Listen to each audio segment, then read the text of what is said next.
You're up, my friend. Andrea, tell us about your great adventure. It's all yours. Okay. So sorry for that. So thank you for inviting me. My name is Andreas and 6NU. I've seen a few familiar faces. Thank you for coming. Thank you for still remembering me. I probably owe you money. I don't know. Uh, and to the online folks, Andy, KR6DD. Yes, you, Andy. You were my first contact on the repeater. Remember that? Mr. VE3F ZE FZK FZK VE3FZK. There we go. Thanks, Andy. And Ron, how's the Porsche? Does it still work? Anyway, all right. So I'm past president of Para. I've been president maybe what 25 years ago for 5 or 6, 7, 8 years. I remember Doug. Doug, you must come up on a quarter of a century doing the field day now. Yeah. There you go. Very good. So, and then, Jerry, come on, you missed the pair, Mr. Field Day, Mr. Was it the swap meet, Mr. Miller hot dogs. Oh, am I? There you go. Then we have Joel. Joel visiting from Arizona all the way. Hey. All right. So I'm here today. I've always been interested in DXing, and I've been on an expedition to Clipperton Island. Yes, David. Absolutely. How? 1, 2, 3, 4. How's that? Can we lock that in somehow? Okay. So I was invited to come along to an expedition. There was some planning going on. And it is the Perseverance DX group. They've done other expeditions, and so I got contacted and say, hey, do you want to go and try that out? And there's a lot of thinking involved, and there's some commitment involved. You need to take off a month at least.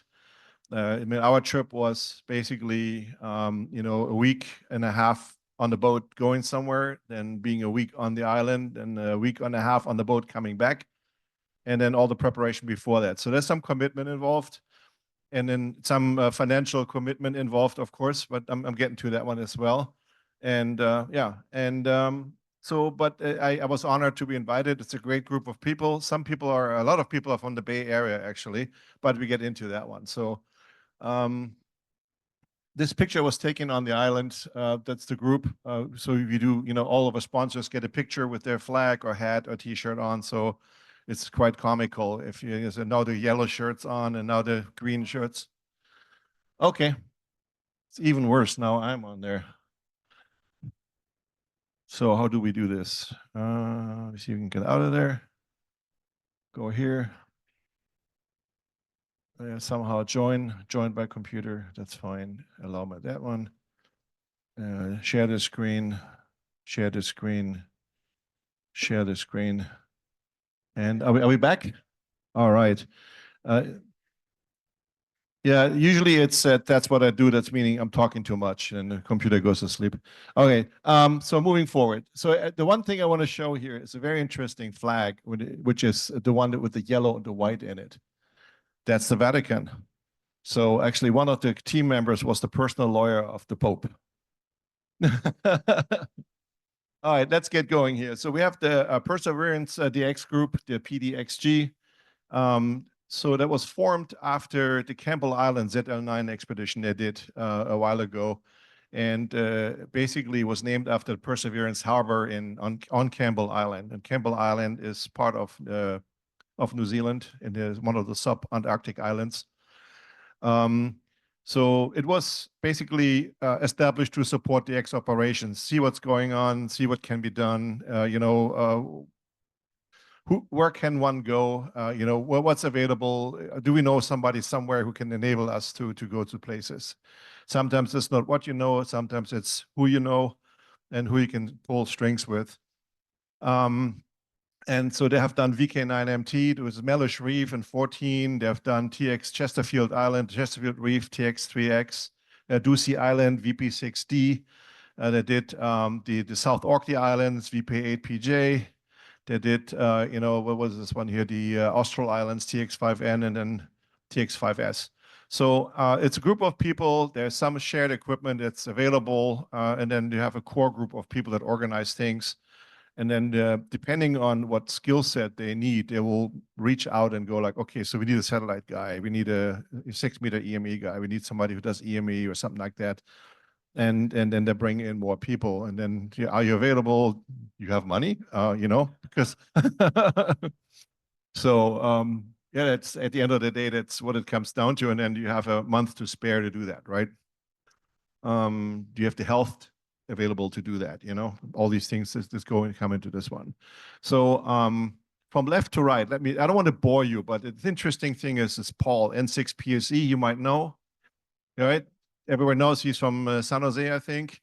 Then we have Alice, then we have Glenn, we have Dave, COV, we have Haya from Germany. He's from my neck in the woods, off the woods in Germany. We even spoke German dialect to each other.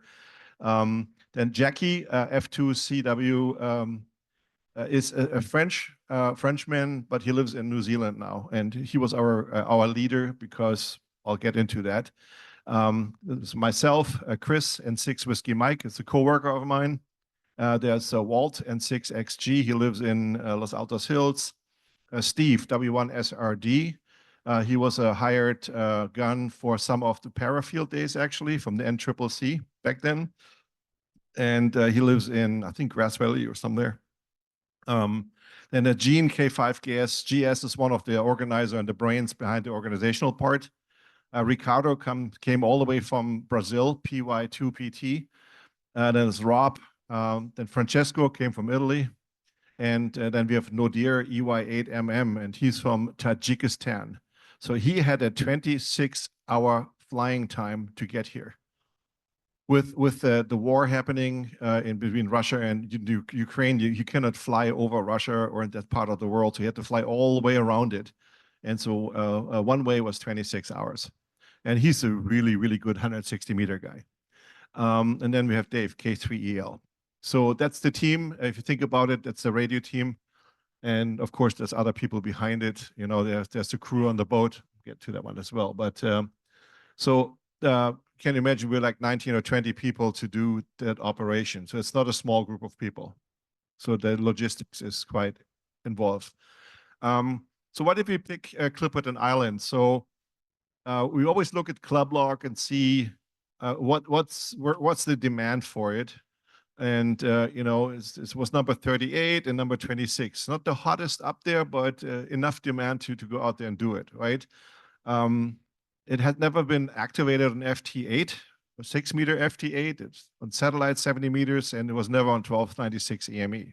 So there was a lot of new things to do and give new little check boxes for people in the log. So that attracts more traffic when you get on the island and make contacts. The last major expedition was in 2013. So it's been 10 years since. Usually these big expeditions are probably between 10 and 15 years that they occur, that they have to be revisited for either new modes or some new hams showing up. They need that.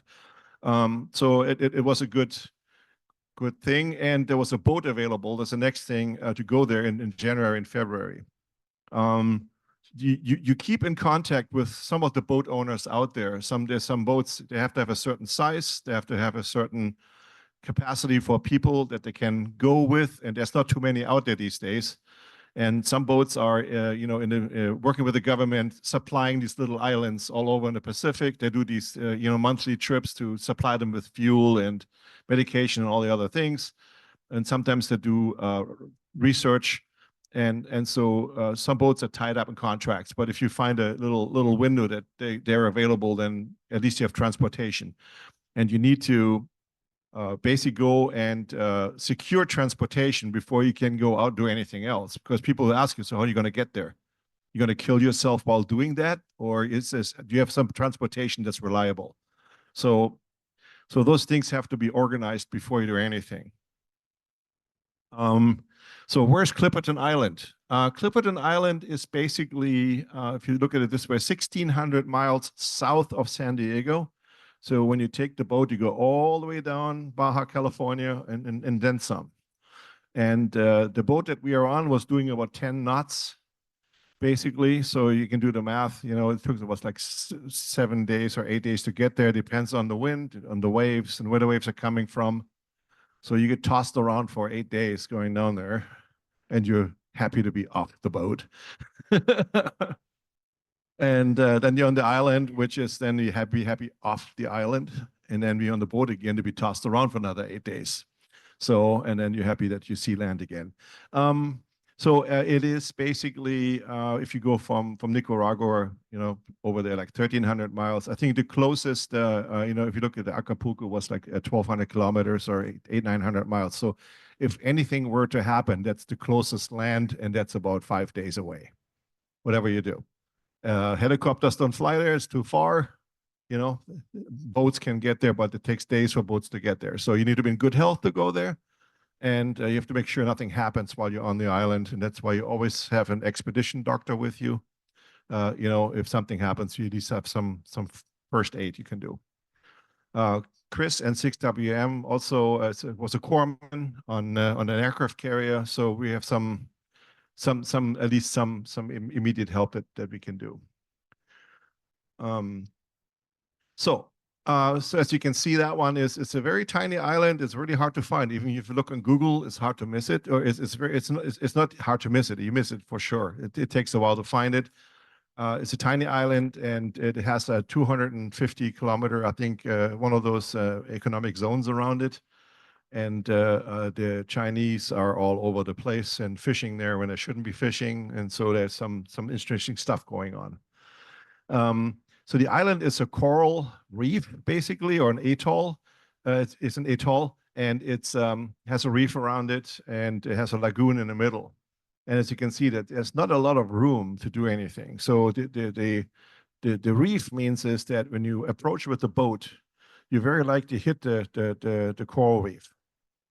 Depending on the waves, depending on the tide that you have, on the winds where they are, and so you need to. Oh, okay.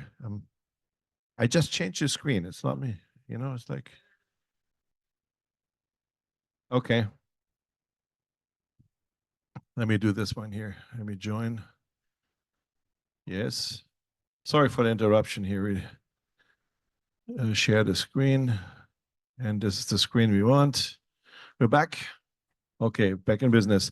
So when you need to, so it's a good thing is that 2 people that were on our team had been to Clipperton before. So we had an idea about roughly where to land on the island, but there's always erosion, or there's more, the sand gets deposited or sand gets taken away. So the fact that you were able to land somewhere 10 years ago doesn't guarantee that you can land somewhere today, right? So things get washed out and things like that. So, but we had an idea where we wanted to land. And so when we came with the boat, the very first thing was that we surveyed the island, drove around it, get an idea about waves and stuff like that. And so the reef is actually only maybe a foot or 2 underwater. You don't see it, but if you approach with the boat, you might hit it, right? So you need to go and actually almost surf onto the island, but we were getting there. So so this is where we were. So the French grabbed it before the Americans could with the Guano Act by 1 year. I think Guano Act was 1856, and the French annexed it in 1855. And then the Mexicans claimed it later, and then later on the King of Italy kind of went in, and they talked it out, and the French ended up with it.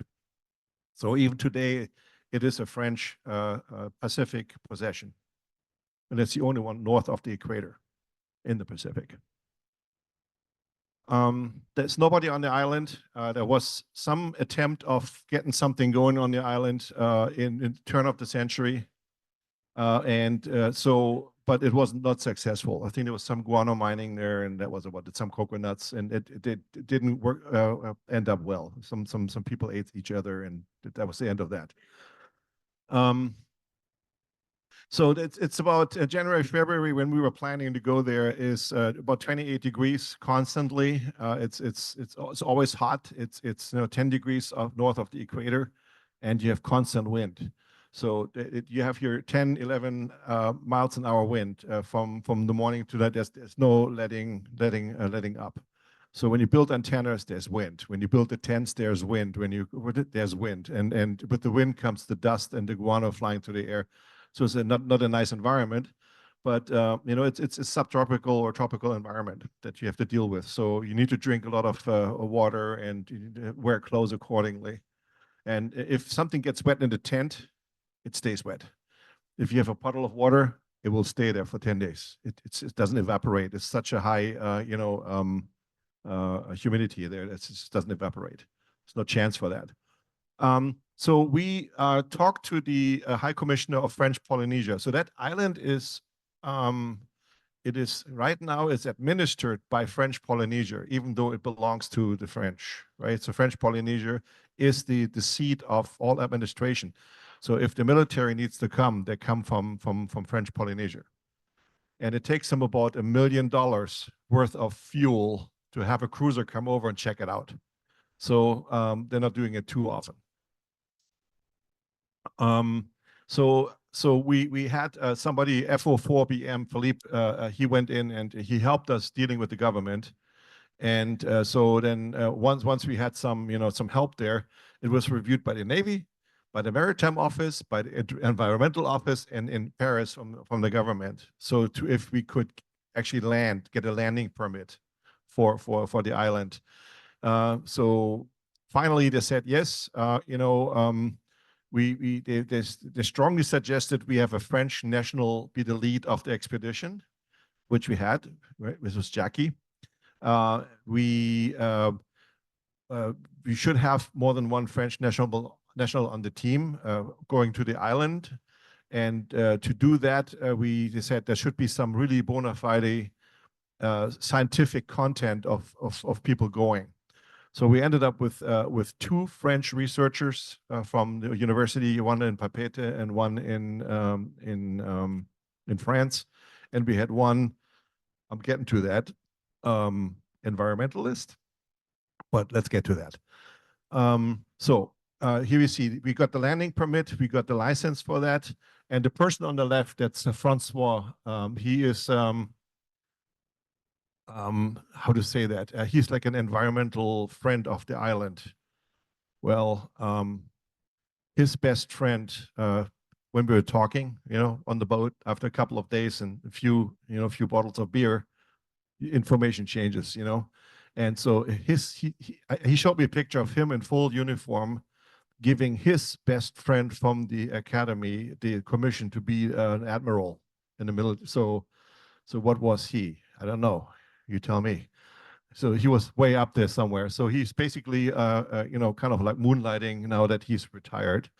I'm making air quotes for the people that are online, and so he's probably checking out the island for the French government to see what's going on there and looking after their stuff. And then we have two researchers. One was Patrick, and the other one was Anthony. They were there to actually count the number of rats on the island. So that was their job, and so the problem with that is, let me see, it is that there were more crabs than rats before. So the rats came with a shipwreck in the last 10 or 15 years.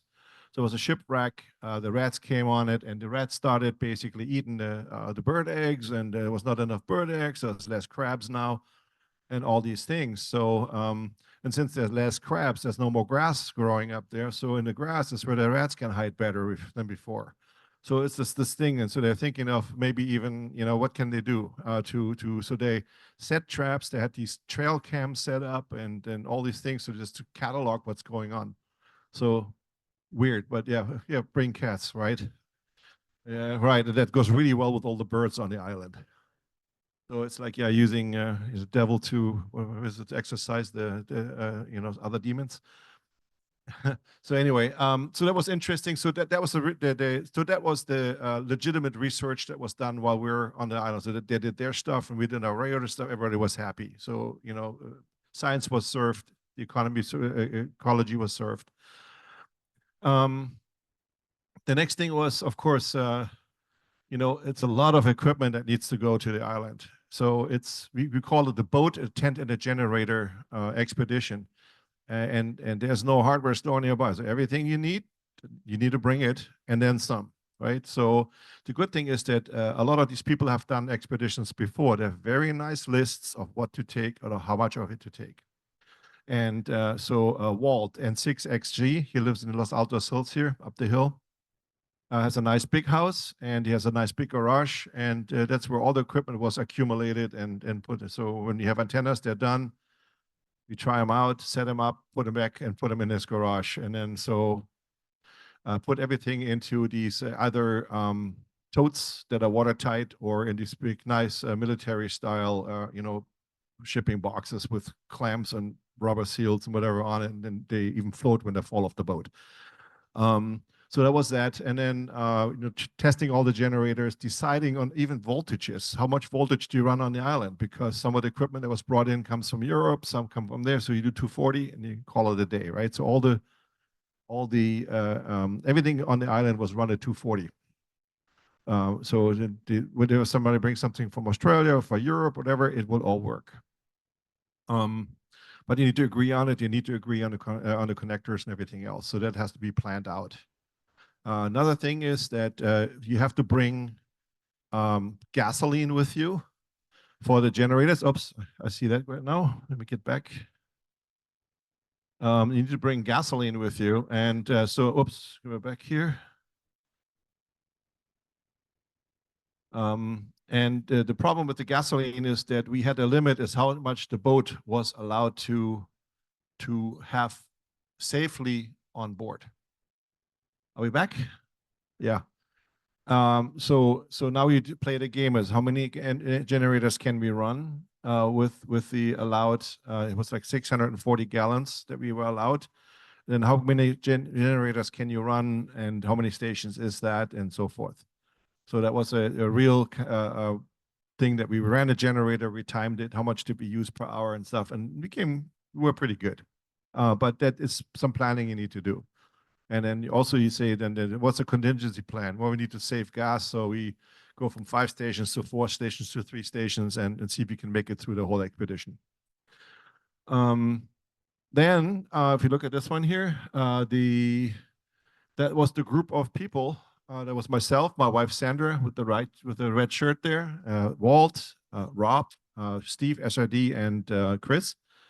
We took all the equipment, loaded it into a 26-foot U-Haul truck, and it was full. I mean, full, bottom to top, with stuff that we had to load up, and then we drove down to San Diego to the marina there, and then we unloaded, and we got some help from the I don't know, shoremen. Could you say that? There's people that make a living by loading up stuff on boats. So they brought these little carts and everything, coax cables and equipment, all was loaded up. Brought into a boat. As you can see here, that's the boat, the Shogun. The little turquoise plastic you see there is actually that's covers on the 55-gallon drums of gasoline.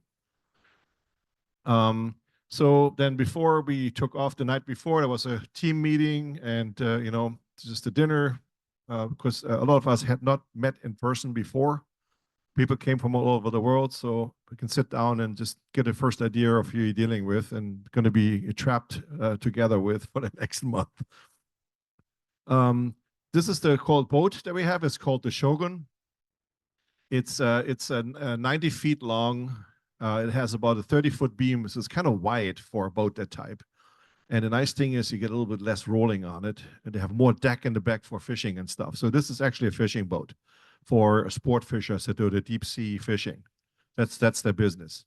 And so they have 13 staterooms inside, actually. There are 4 toilets, of which usually 2 worked.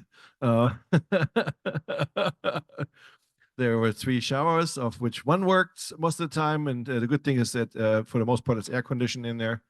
The boat itself had Starlink on it already. We're living in good times. There you are, going down to Clipperton Island, and you have full internet and FaceTime and calling the wife and all these things. It makes a big difference. And actually, we had called Starlink ahead of time to make sure that turn on that area. And they told us, yes, we will have that one on for you. When you go there, you can have internet there. So thumbs up. Love Starlink.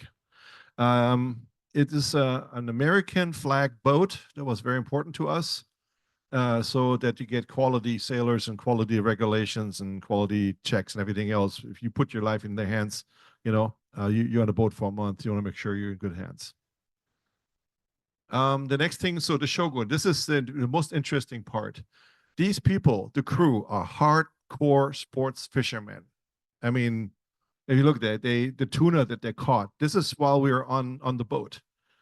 They're throwing a line out in the back, and then all of a sudden there's something to pull it in. There's some fish on it. They cut it up, put it on the hook, and throw it back in. And then they have their fishing their fishing poles out there, and they're pulling in one tuna after another.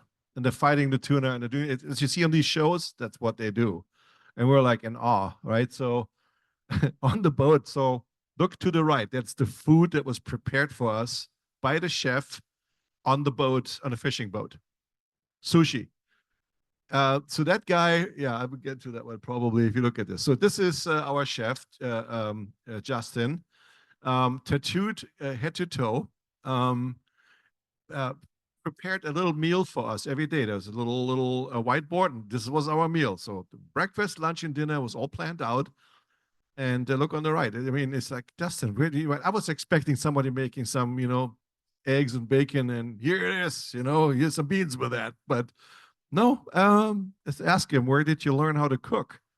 And he says, I was 7 years at the Four Seasons in, where is it there? In somewhere in there, where is it here in Wyoming, up there in the hills or somewhere. So yeah, that's somewhere where the rich people go, right? Anyway, so 7 years. So he was one of the top chefs there, and I don't know what his problem was, but he decided that a fishing boat would be a better place to be. So if you look at this one, it looks a little bit bigger than it was, but compared to other boats expeditions have used, this is very comfortable and big. There was a place on the bench for everybody to sit, have lunch, work on the computer. This was air conditioned. There was a kitchen area and a refrigerator that was stocked with water and beer and soda and whatever it was. So we had everything we needed. No problem. If we could actually walk from one side to the other without bumping into something or getting almost flung off the boat, but that's a different story. So this was the station that we set up. Chris had November 6 Whiskey Mike /MM. So we had a K4 from Ellercraft, and it was a sponsored radio. I brought my KPA 500 amplifier, and then we made, I don't know, I can look it up later. We made a few thousand contacts there while we were on the boat. The squid hunters, you'll be surprised how many people call you on the phone and goes, "Hey, Andreas, are you in that square yet?" So these are the staterooms. Basically, they're like little bunk beds. The good thing is we only needed 2 bunk beds per room. The third one, we could have equipment. And so that was our home for a month when we were not on the island. It's kind of tight, and again, you can stay and sleep in the bed if you're not tossed around and flung out of the bed somewhere. Somewhere it's better to sit upstairs and just hold on. So we finally arrived there on the island. So as we said before, it's circular. It's kind of narrow. It has a lagoon in the middle. The lagoon is brackish water. And the interesting thing, it has basically rainwater kind of stuff on top for the first foot or so. It's kind of sort of brackish water, but it's more rainwater than it's salt water. And then it flips like it becomes salty when you go down.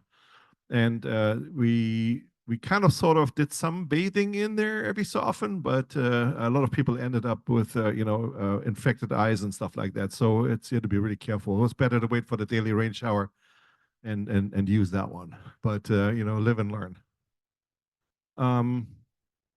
That's basically when we arrived there. That's how it looks like. It's just flat. There's one hill on it, one little mountain, and the rest is flat and has some palm trees on it. And so basically we brought our transportation. These little, I don't know what we call them, skiffs, look interesting, but they did a good job because they're made out of aluminum. So if you try to get over the reef and you hit the reef because, you make a mistake, then it doesn't rip open like like a Zodiac would. So they did a good job with that one, and they picked that one for the very same reason. So this is the first skiff going to the island with some people from the crew, and then the gentleman with the white T-shirt. There's an update? No, I'm off again. Great. Share screen, and we're back, right? Okay, so the gentleman on in the white T-shirt, that's Jackie. He's a French national, so he had the honor of being the first one to the island, basically. So he set foot on the island as a French citizen. So if you have a look at this, so there's waves, and so you can go about 200 feet out, and it's about waist deep, and it's sometimes as close as you can get. So you can get over the reef with the right waves. You kind of like surf in, and then you stop, and then it gets too shallow. It's shallow and not, and there's rocks, so you need to get out of the boat, out of the skiff, and then walk the rest. So you would need waist high in the water. As you can see, is I don't know if you can play this. So there's a lot of waiting for waves. If you look at this one, there's no audio with it right now, but maybe you can get an idea as to how the waves are there. And this is nothing. This is actually see the guy who's flung out of the boat. So this is nice waves, and we had these nice waves about 1 or 2 hours a day. So food in, material, people out. It was a window of 2 hours a day. There had to be the right tide, it had to be the right wind, had to be everything right, and then we had to time it in. So we got food once a day, and if you needed something from the boat, we just had radios. Get like, hey guys, send us the spare amplifier that's under my bed, and then would load it up and then bring it over. In the very beginning, until we learned all the finer points, we actually lost some one load of one boat that it actually capsized, and the stuff floated away. Was not important equipment, but that's how we had to learn. The good thing was that when they came in the beginning, they figured out where the deeper parts of the reef are, so you can go in as far in as possible.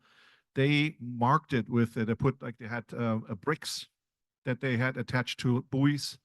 They put them in the water, and then they had yellow floating kind of like floating ropes that they pulled down like a marker for this is the channel to go.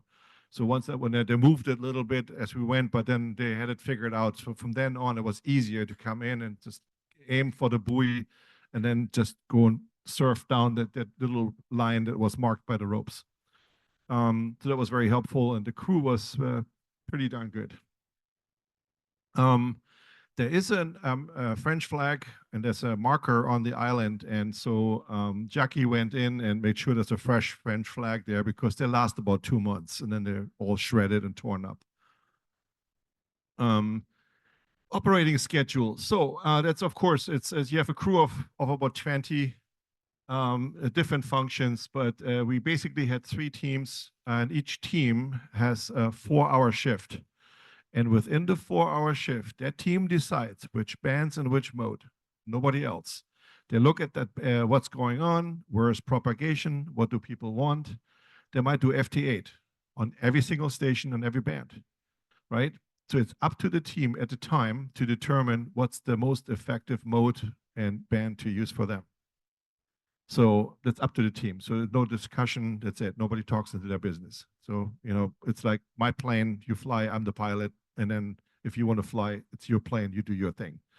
So it's 4-hour shifts. And then because it's 4 and 4 and 4 on, 4 off. So you do 2 4-hour shifts a day. So you get some time. If you're off during the day, you can explore the island a little bit, right? Walk around, have a look at it. But there's 8 hours, basically Yeah, you need to sleep, right? You need to eat. And but that's how we organized it. So you're on for 4 hours and then you're off, and then you're on for 4 hours and then you're off. So that's how it worked out. And then three of those teams. Um, I was the captain of the 6 meter EME, satellite, and 23 centimeter EME. So everything UHF, VHF, EME, satellite. I did that. I had 16-hour days, and then I slept a little bit. So because of those openings, people were screaming, "It's open, 6 meters open, get on the radio," right? Okay, so you need to milk while you can. Sometimes strike the iron while it's hot. And same with satellites. Satellites are there when satellites are there. So need to do what you need to do. Same with the moon. And the moon comes and that crowd. So I kept myself busy, and I'm not. I think it was good. The worst thing is you're bored on an island. Okay. So this is, if you look at it, these are the operating tent and basically our kitchen tent. And in front of it, you see the antennas. And these antennas are in a diamond shape, if you look at this. And this diamond actually is a driver and a reflector. Those are vertical dipole arrays. So there's one pole in the middle and there's an outrigger on the side. And so you have this arrow going this way, is the driver, and then this one is the reflector. So you have vertical 2-element antennas. And they're right at the beach, right at the salt water, and they work like gangbusters. They are really good. They're very directive, and they are really good in wind. So if you have the constant wind on it, these are made out of fiberglass. They hold up to the wind, and they're easy. They pack down to like a ski bag per antenna. So it's very easy to transport them, have them with you, and then basically one antenna per band, and they're all directive, and you can just turn them a little bit. You put them in Europe, you put them on Japan, put them in the United States. So these are the sleep tents that we had. They're REI tents, and boy, did they hold up. I mean, we only heard all the wind and all the flopping and all this. You think they're going to come apart and they're going to rip themselves in pieces, but no, they held up. It's impressive. So looks very thin, but they held together. We had cots in there, and it was 2 people to a tent. So basically, you organized it usually by operator groups, so you don't wake up the other guy when you have to go and do something. And as you might be able to see, so this is the operating tent. It had 5 stations in it. They're all K4s, and then we had KPA 1500s as amplifiers, some KPA 500s on there. So Aircraft was pretty big in sponsoring the radios, and they held up pretty well. So if you look inside, basically, you sit and operate, and if 5 stations on the air in parallel, and Jerry, right? 5 stations on the air in every band. That takes some doing to make sure that everybody works. We have generators running. It's Jackie, and then here we see a few more operators during the day. Even the nighttime, and if you see that in the back here, we have lamps. We had 12-volt halogen lights, these little tiny lights on it. So all these lights running off 12 volts of a power supply, and they worked really well for us. They're very efficient. They're very not halogen, sorry, the LEDs. The LEDs, sorry, yeah. If you look at this little white stuff on top, yeah, that's bird poop. It's guano, basically. So there's a lot of, we called it the guano dust cafe. So, yeah, and the last thing you want to do is you want to use your headlamp at night and look at the beam that goes out. You don't want to see that because it's just stuff in the air, like fog in front of you. And yes, it's bird poop. Get the idea. So yeah, this is how it looks like after about 2 or 3 days, basically. All the equipment had to go back to Aircraft, had to be refurbed, basically, get all the stuff taken out and cleaned up. That was everywhere. That's myself. I'm setting up the 1296 EME dish. Oh, did we lose it? Okay. Yeah. You want to see more bird poop? Okay, I can accommodate you. And now we are back. Oh, great. Okay. That's back. That's good. And then we go back to presentation mode. So I brought a 3 meter, 10-foot dish that's actually foldable. It's fiberglass, like an umbrella. And we put, usually it has a fabric on it. So, like a metallized mesh. In this case, I converted it with a chicken wire on it so it can withstand the wind. So this 10-foot dish actually has automatic as-L rotator on it. It's computer controlled. You tell it follow the moon, and it will track the moon automatically. I don't have to worry about that. Putting out about seven. Okay, putting about 700 watts on 1296. 700 watts. That's a lot. The antenna is 32, 33 dB or something like that. Yeah, I was being heard. I didn't have any problem talking to people. The thing was the first time of 1296 EME from the island. So people were waiting in line, basically. And it was very successful, very well received, I think. The antenna you see behind it that has the little things on it, that's a 6 meter, 7 elements stacked times 2. So they have 30-foot booms. So two of them next to each other, and then I'm running about what was the legal limit on the island? About a kilowatt on 6 meters for EME. I did a few EME contacts on 6 meters. And while I was doing EME, okay, who knows what EME is? Do I need to explain? Okay, it's all good. So we're bouncing signals off the moon. So we're sending up, it comes back. While I was talking to people in EME, the band had opened and it went tropo. So all of a sudden I was hitting people directly, bypassing the moon. And I made about 60 contacts or so within an hour. I basically stayed on the frequency, stayed on the mode, and just, like fish in a barrel on 6 meters, basically working everybody. So that's how you do it. I mean, it's like, you need to, again, you need to do it when you need to do it.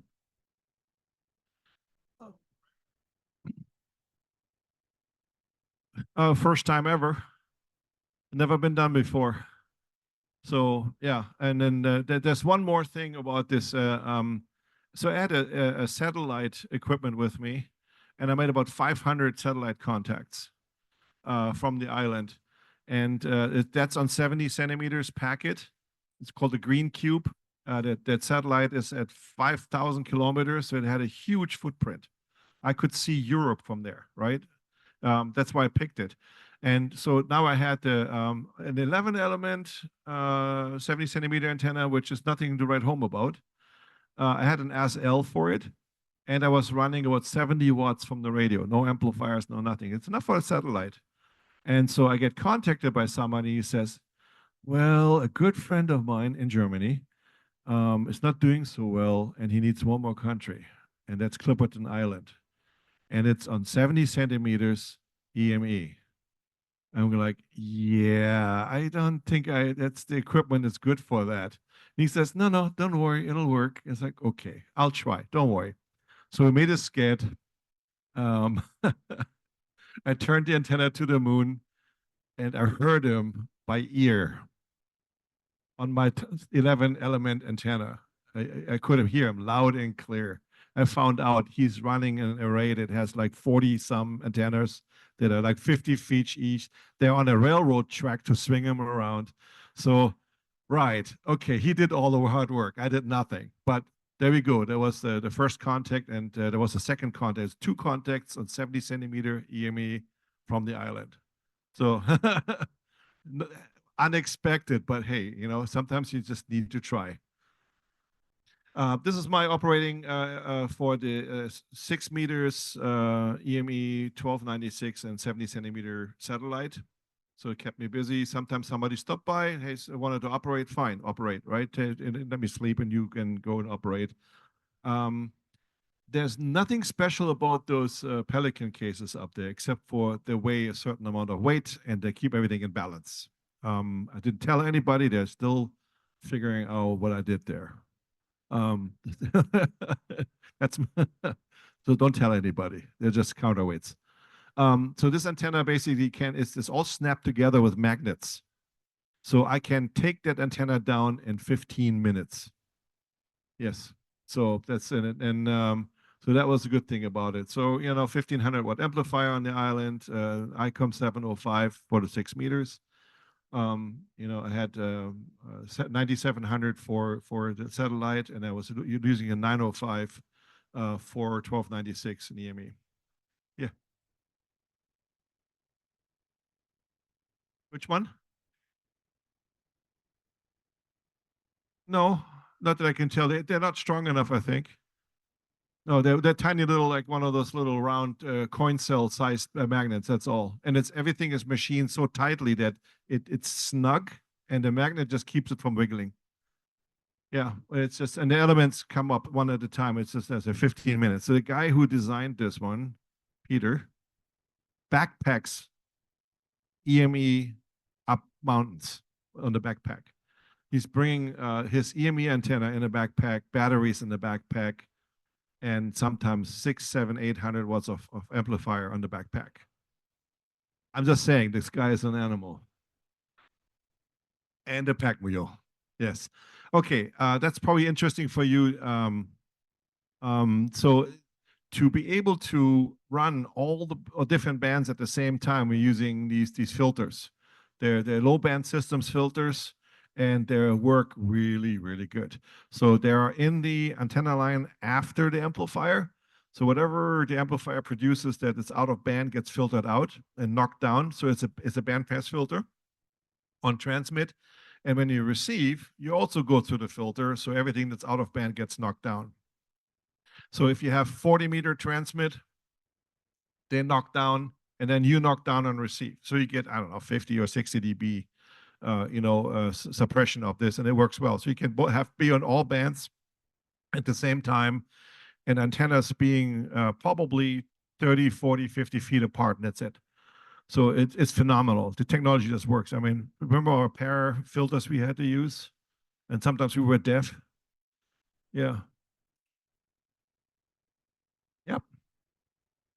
160, 80, 60, 40. I think we had 30, 20, 15, 17, 10, 6. Yeah, I don't know how they did it exactly. So I did huge VHF, but it worked out really, really well. And these are capable of handling about 3,000 watts. The antennas are these monobands, they're VDAs. They're called vertical dipole arrays. And so basically, you have a, am I still? Yes. So as I say, you have a fiberglass pole in the middle, and then one element goes this way, and it's fed in the middle. It's a dipole, right? But it's vertical. And then you have the reflector behind it going this way. So this is one antenna. This is one vertical dipole, basically. And once they are on the beach on salt water, their takeoff angle is really low. So they're fantastic. And each of these antennas fits into one ski bag, which is easy to transport. That's a little bit better picture of that, a little more detail. And as you can see, it's all these birds around, so they always have to be careful not to step on a bird. And when you get closer, they'll let you know, trust me, and ask me how I know. And then we had, oh yeah, that's a given. That's just, not even think about it. It will happen every step. And then so you have the verticals for 80 and 160. So we did some experimentation with those 60 meters and then 160. It worked quite well. If you look at this, I mean, what you need are radials, right? Radials are your friends.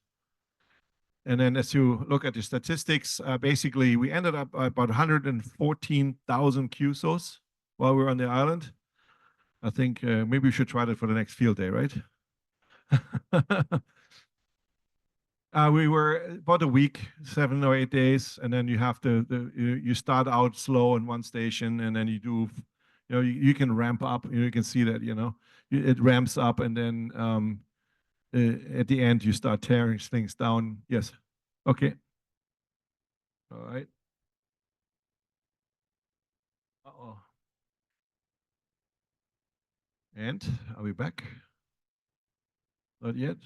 Okay. Share screen. This screen. Okay. And we're back in business. So anyway, so basically we're 114,000 QSOs. So and 6 meters that doesn't show well. Actually, we had more QSOs. We had 224 6 meter QSOs basically. This is just openings. It opens up, you go bang, bang, bang, it closes up. And a lot of times, actually, the problem was we had only one-way propagation. So I was calling CQ, they heard me and responded. I didn't hear them. And eventually, they called, and I saw, oh, now I've got one. I responded, and they didn't hear me. So I was talking to Russ. Remember Russ Benson? And he called him on the phone and go like, "Hey, Russ, how we doing?" Right? And he goes like, "Oh, God damn it, I'm so close." Like, yeah, I'll keep trying. Keep trying. The distribution was fairly, it was quite fair. And if you look at this in the bottom here, the best rate we had was like 400 QSOs per hour in 1 hour. And so we had a special version of WSJT with us, and it's already now it's making the code we had in there. It's making it into the main line now. So there's a RC5 out there for 2.7.1 release candidate 5. Yeah. Yes, probably, very likely. So it's a way to do the acts and the acknowledgements and how to speed things up and not waiting and doing things. So we were able to get basically 3 streams going at a speed of 5. So and now if you go to 5 and it gets even more. So it's going to be a turbo mode for FT8 for expeditions. So you'll see something that's going to be phenomenal. You had a question? Heartburn? Okay, all right. Um, okay. Yeah. So let's keep. Yes, 24 hours, and the teams were basically 4 hours each, and then they would cycle through. And but yeah, you're spending so much money and effort and time. There's no idle time. There's some propagation to somewhere at any time.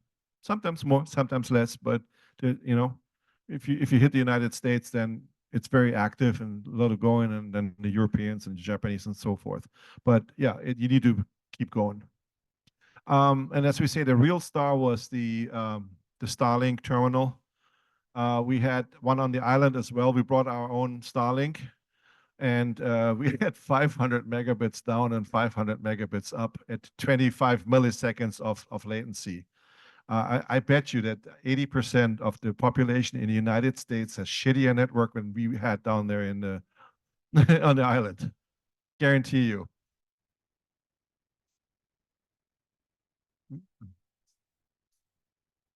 Well, I know we should have exactly.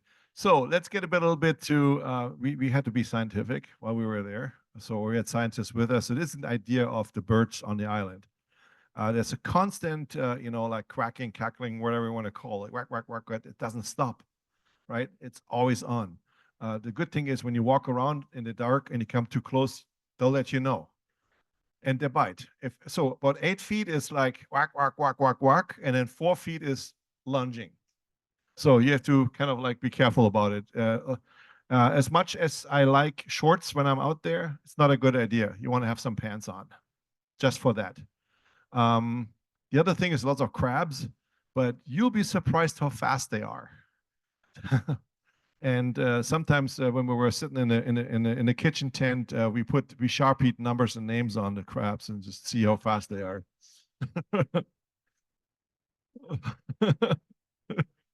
Right, it's a little entertainment, where do they end up at the day. And then yeah, and that's this constant like cycle of life on there. We've seen eggs, we've seen little hatched little chicks. You see them bigger one. I had one of them. He visited me every day in the morning. He was like big plume, wherever it is, like, with the big feathers. He was, I don't know, maybe he was 2 weeks old, and every morning he showed up and sat at the antenna and looked at me. And then he stared at me and I was like, okay, buddy, but I need to use the antenna now. Now it's time for you to go. Goodbye. Just go now. And he's like, okay. He walked away.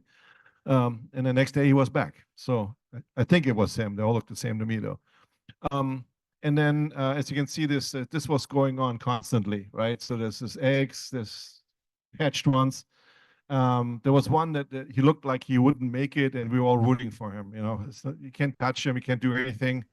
And eventually he made it. I mean, he was like the mom came back and she had some food and kind of sort of, so he made it to like 2 days. Well, the parents actually leave him there.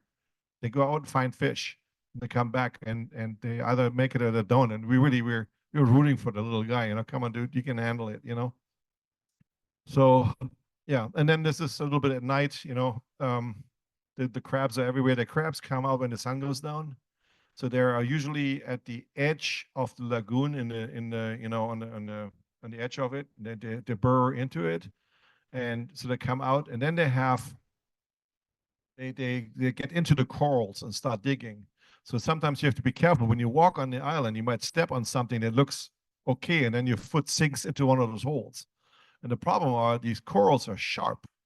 They cut you, and then you get an infection, and that's not fun.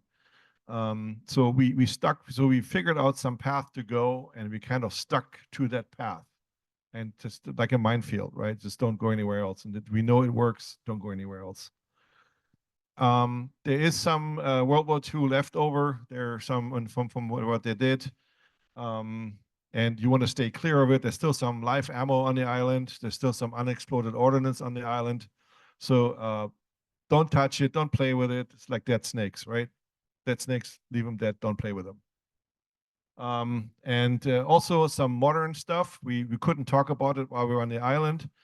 This is a drug submarine. It's from Colombia. The engine in the back is as tall as me, each one. They're $50,000 a piece. They put tons of cocaine and other stuff on it.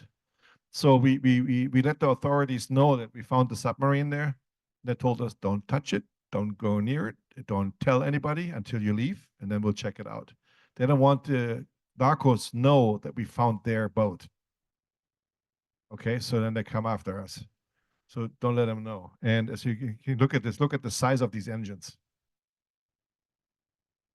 They're huge. And these submarines are basically, how do you call them? They're expanded. Where do you throw them away? They're expandable. They pay $2 million to build them. They do $100 million of cocaine in it, and then they can do whatever they want to with it. Yeah. Yeah. Now to the sponsors of the program. So we had, of course, it all costs money, right? To one of these trips. I can tell you it's about a $350,000 to $380,000 trip to do. The ship, how many we put on what, like 13,000 gallons of the diesel on the boat, right? And the crew and the equipment and everything else. So it's about $20,000 a pop per person that you need to put out first, and then later on, maybe or maybe not, people donate. People do the QSL cards. They give you a few dollars. So that gets at the end, when it's all said and done, and all the QSL cards have been sent, and everybody's done with it. Then we will tally it up and says all the bills are in, all the bills are paid. This is coming in, and then maybe a few bucks come back. So just an idea as to what's involved in that. So, yeah, and then basically, as you can tell, this project was 350K, and then we have all these sponsors like the NorCal DX Foundation and all these organizations that give, when it's 1,000 here, 2,000 there, 3,000 there, individuals giving, so it really helps. And if you don't give money and they don't sponsor, people can't go those places. It's expensive, right? And fuel is getting more expensive. There's less boats available, so the price goes up. So it's a interesting business to be in. It's not business; it costs money. I mean, it cost me money, but at the end, it gets get some money back, and then maybe you can put that into funds for the next trip. Okay. We have had pilots that were in the respective areas of the world. They can talk to their local constituents. like a congressman, right? They can talk to a guy in Russian speaking, right, and they can come to you and say, hey, how come that when propagation comes to my country, you stop? No idea, Yeah. Okay, go an hour longer on that band and you'll be fine. Okay. So next day you do longer, things are fine, right? Or in the last couple of weeks, we had the Japanese have a hard time hearing us on 17. Can you go to a different band and stay longer? So we take that in consideration, basically. So that's what the pilots do, have an ear on the ground in the local area and give us some feedback. Yeah, this was the Shogun crew. I have to say these guys were amazing. They took care of us. They kept us safe. They, were a little rough around the edges, but I've seen the deadliest catch or so. That's how they are. But at the end of the day, the heart was in the right place, and they got us there and back and helped us out. So we became good friends while we were on the boat. Okay, and then this is the team basically at the end. Another picture at the end, basically.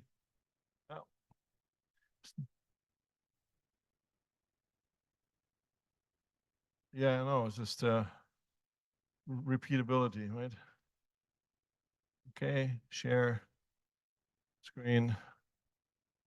This one. And are we back? Are we back in business? All right. All right. So that's the glamour shot at the end, and at the end of the day, these are the QSL cards we printed. So everybody who worked us and asked for a card should have received one of them. And this is it. So any questions? Go ahead. Get the microphone. Those two researchers that you had with you, were they hams too? No, they were not hams. They were interested in it and surprised with what we do. We were nerdier than they were. So yeah, they appreciate that, and there's a relationship with science and ham radio that we can actually kind of explore a little bit more to get onto, let's say, Prince Edward Marion Island. And the only way to get there is you have to be a scientist. And then you need to have a scientist that has a license. And, so that's the only way to get there.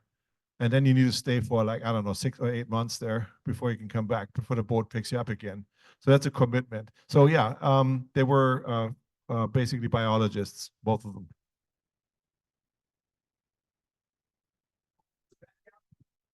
I don't know. I didn't want to know. I didn't want to know. He wanted to share pictures, but I wasn't really interested in it. I was wondering about the living conditions. Was there a high humidity there? Very high humidity, or just regular humidity, so to speak? High, very high. I think it's jungle style. So if there was water on the floor in the tent, it would not leave. It would just stay. The puddle would stay there. It was, I don't know what type of humidity that is. Is it close to 100? What do you think? Yeah. Yeah. Yeah. Yeah, Jerry? Did we use all our gasoline? No, we actually had some left over. We were very frugal. We ran less generators than we thought we would. And we only had one tent, not two. In the beginning, we were planning on having 2 operating tents, and we consolidated into one after it was so hard to do all the work. We were sweating. And so we put all 5 stations in one tent, rented off one generator, and it was just fine. So we donated the gasoline back to the crew, and the crew gave it for a good cause. And we only brought to the island what we actually needed. Any more questions? Yeah. Yeah. Here. Mike, Yeah. use it. Thanks. Did any of the equipment fail out there? No. I had a failure with my amplifier on 1296, but that was because of the wind and something happened, and then the coax twisted off and I transmitted, and that wasn't good for the amplifier. So, but that's been fixed already. No problem at all. But yeah, no, we were good. We had plenty of generators with us. We thought we would lose some because of the oil changes and stuff. You need to plan for that too, right? After so many hours, you need to change the oil, and if you don't do that, we thought they're going to go and implode. And actually, we ran this one generator, did one oil change, and didn't think about it for the rest of the week. So it's like, okay, if it happens, then it happens, and it didn't. Yeah, Yeah. How do you move those 55-gallon drums of gasoline? that's a good question. How did we move the 55-gallon drums of gasoline? So we had, what we did is we transferred fuel into smaller containers. Yeah, 20 liters jerry can sized, and then we had these little, they're like little transfer pumps that you put into on top of the canister, and then you push a button, and a little battery powered, hose on it or thing pump fills it up. So that was more manageable. But it's a good question. Do you have a question? Okay. And then the thing was that the fishing boat took on one of those big booms, like a crane thing, right? I don't know how to call it, a boom crane, so that they were able to take stuff off the back of the deck, move it around and lower it onto the skiff, so we don't have to lift things. So the generators, at least from the boat to the skiff, we had a little crane, right? And then from the skiff to the shore was just pure muscle. And we were really lucky that these guys were in the 20s. Any more questions? Yeah. Yeah, one more. This is Daryl. Maybe a silly question. What generators did you guys use? Did each of those put out 240? What were they? Oh, I don't know. There's some off-brand somehow. I don't know right now, but they had 240 and 120 outputs. Okay. Thank you. If anyone has questions on Zoom, please type them and then we'll read them out in a minute. How often did someone, you said there was a daily window back to the boat. Was the entire team on the island the whole time, or did anyone spend the night back on the boat? And what was going back and forth? Yeah. Okay. So the question was, does the team stay on the island? Yes. So we went onto the island in smaller groups, 2 and 3, and then get work done. We have like a preparation team, start with the tents, and then the next team came, and the next team. So, but everybody stayed on the island for the duration, and the only thing back and forth was the crew of our boat, supplying us with fresh water and with food, and or equipment that we needed. And then the thing is, the boat had a freshwater generator on board, so they can make as much water as we needed and stuff. And how long did the round trip take to go back to the boat? Depends a little bit, but I would think maybe half an hour or so, 20 minutes. It wasn't too bad, but it was just more waiting for the right condition. So you had to wait for the waves to be the right wave with the wind that you can surf over the reef part that was shallow. So once you went past that one, it was easy. It was a couple of minutes. All right. Thank you all. Thanks for listening. All right. Thank you, Andreas. That was pretty cool. I always find those de-expeditions fascinating, and all the logistics that goes into it. And I wish I had 20K to throw down. I'd go, but props to all you guys that can do that and bring it back and share it with the ham radio community. That's pretty cool.